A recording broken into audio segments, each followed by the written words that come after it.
For a climber, the ultimate adventure is to climb something that's never been climbed before. So some years back, my best buddy, who was a cowboy from Texas, named Cowboy Steve McAndrews.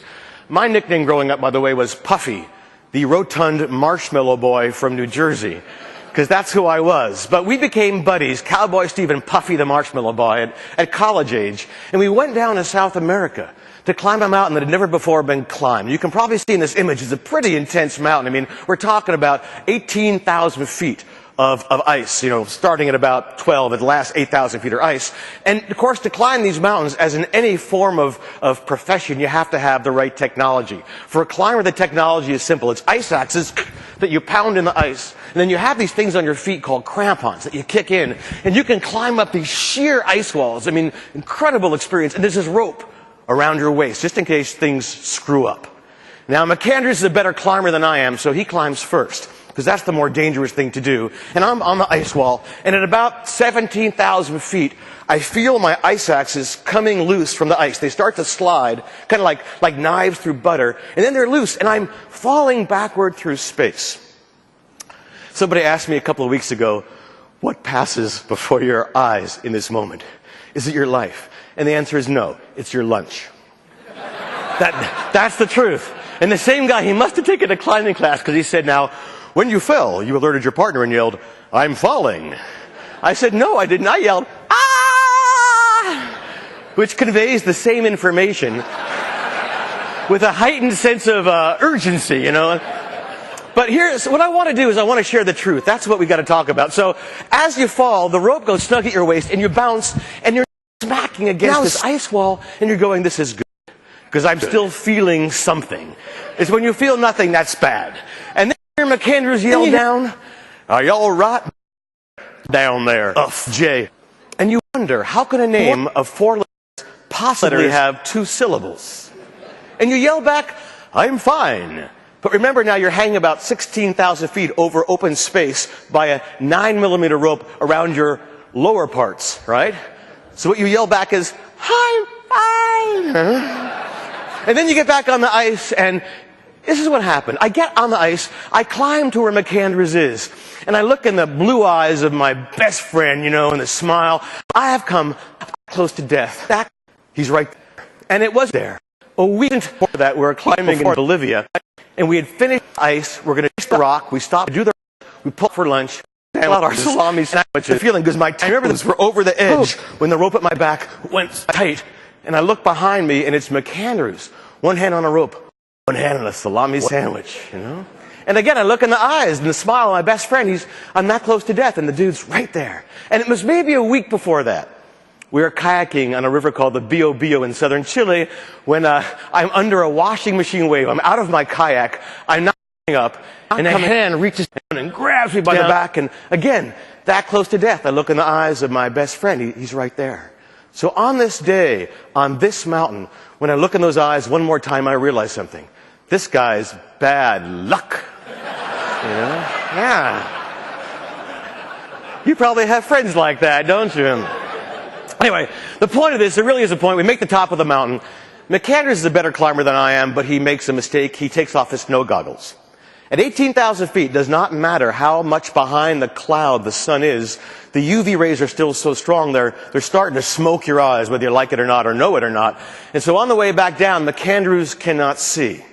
About halfway down the mountain, we find a Motel 6, a big old gaping blue mouth of ice that we hunker down in to see if we freeze dry before dawn. In the morning, we clamber out of the ice. We're now making our way down the last bit of rock and scree and snow, and we hit the green, grassy ground. And I'll tell you, there's nothing more like paradise than flat, green grass with a couple of flowers, And we're walking like this, because I have McAndrews around the waist because he can't see. And the day after your fall, my fall, is when you stiffen. So I can't walk. So he's got me, I've got him, and we're coming down the mountain kind of like this. And these 2 little Peruvian kids dared to approach. And I say dared because they had never seen a 2-headed extraterrestrial before. And, they're leading their little llama, and they're looking at us with these big, like Elvis Presley and Tijuana kind of eyes, And the little kid stops and looks at me and he says, Amigos, señores, ¿de dónde vienen ustedes? Where are you dudes coming from? And we're macho, right? So we say, arriba la montaña. And this little kid said the words that altered my perspective on adventure forever. He looked at me and he said, ¿Por qué? LA people, it means, why, right? And then he turned to his friend and said, ellos no saben. They don't know. No hay nada arriba. There's nothing up there. Boy, do you feel like an idiot, you know? But it's true, and that's the point of my little talk today. I mean, how often do we find, well, I'll put it this way, I get to hang out now with people that are the CEOs of some of the major corporations, those who are not currently in prison, and I ask them, about their lives, and as often as not, these are people who have maintained a certain kind of lifestyle that's enabled them to make the top of their respective mountain, but they've sold everything of importance down the river to get there. Their lives, basically.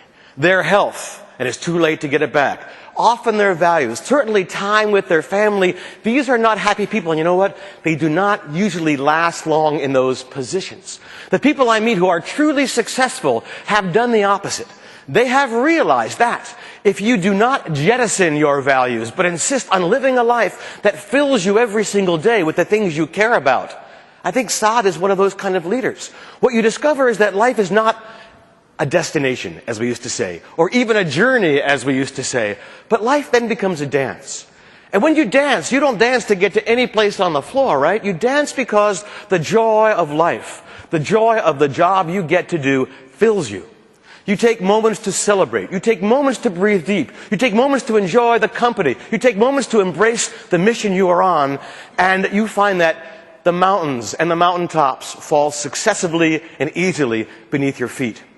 That's the new model for dealing with relentless change, because that's what we all face. So that's the first step. We really have a plan here. 1, leap before you look. This is key in times of change. We want to hunker down and be secure. We can't be. So leap before you look. The only way to master change is to master change, to take a risk, to take a dare, to take action and see where it leads you. And the point of that, and this is what every adventurer knows, in the very leaping as opposed to the hanging back, there is a sense of adrenaline that fills you, a sense of life. By taking risks, you are moving into life. And if you screw up, well, probably in your job, you won't die. Bob Ballard is a friend of mine. He's probably the most successful explorer in time. Some of you may know Bob's name. He finds things. He found the Yorktown, the Bismarck. He found the Titanic. Last week he found his car keys. They were behind the sofa cushion, he told me. He's still finding things. But when I asked Bob the secret of his success as an explorer, he says, I enjoy failing. Most people are afraid to fail. He said, I love to fail because when I fail, I know what not to do next. And he said this great thing. He said, I did not find the Titanic on many more days than I did. Isn't that a great comment? But if he hadn't done all those failures, he wouldn't have found it. So that's my first suggestion. The only real risk of failure is to not risk at all. And when you risk and you take leaps, you find yourself in great places with great company. And that's the second point. When you have something large in your life, it lifts you.